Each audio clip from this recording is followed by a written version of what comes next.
അമ്പൂർ ബിരിയാണി, വൈറലായ ബിരിയാണി. അതിൻ്റെ ബോർഡ് എപ്പോഴും കാണുന്നുണ്ടെങ്കിൽ ഇതുവരെ കഴിച്ചിട്ടില്ല കേട്ടോ. അപ്പോൾ ഒരു കൗതുകത്തിന് ഇന്നൊന്ന് കഴിച്ചേക്കാമെന്ന് വിചാരിച്ചു.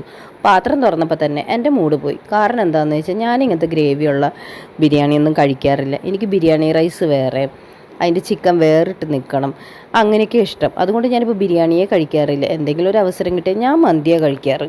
ഞാനിപ്പോൾ എന്ത് ചെയ്തു, ഒരു ദോശ ഓർഡർ ചെയ്യാമെന്ന് വെച്ച് ഇങ്ങനെ വെയിറ്റ് ചെയ്തുകൊണ്ടിരുന്നപ്പോൾ ഉണ്ട് ആ ചേട്ടൻ അവിടെ പാത്രം വടിക്കുന്നു. ഞാൻ ഓർത്ത് കഴിഞ്ഞു കഥ, എനിക്ക് ബിരിയാണിയും കിട്ടൂല ദോശയും കിട്ടൂല എന്ന് വിഷമിച്ചിരിക്കണ നേരത്ത് ആ ചേട്ടൻ പുതിയൊരു പാത്രം എടുത്ത് പുതിയൊരു ദോശമാവിൻ്റെ. അപ്പോൾ പിന്നെ സന്തോഷമായി. അവിടെ പോയിട്ട് ഏട്ടൻ ദോശ ഓർഡർ ചെയ്തിട്ടോ.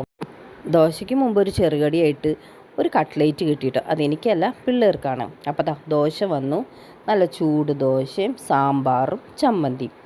ഈ സാമ്പാർ എനിക്ക് പൊതുവെ ഞാൻ വീട്ടിൽ തന്നെ കഴിക്കാറില്ല, പക്ഷേ ഇത് ഞാൻ കഴിച്ചിട്ടോ, അടിപൊളിയായിരുന്നു.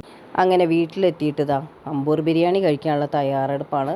അപ്പോൾ വിശന്നിരിക്കുന്ന പിള്ളേർ ആദ്യം തന്നെ പോയിട്ട് പാത്രം എടുത്തുകൊണ്ട് വന്നു, ബിരിയാണി എടുത്ത് പാത്രത്തിലോട്ടിട്ടു.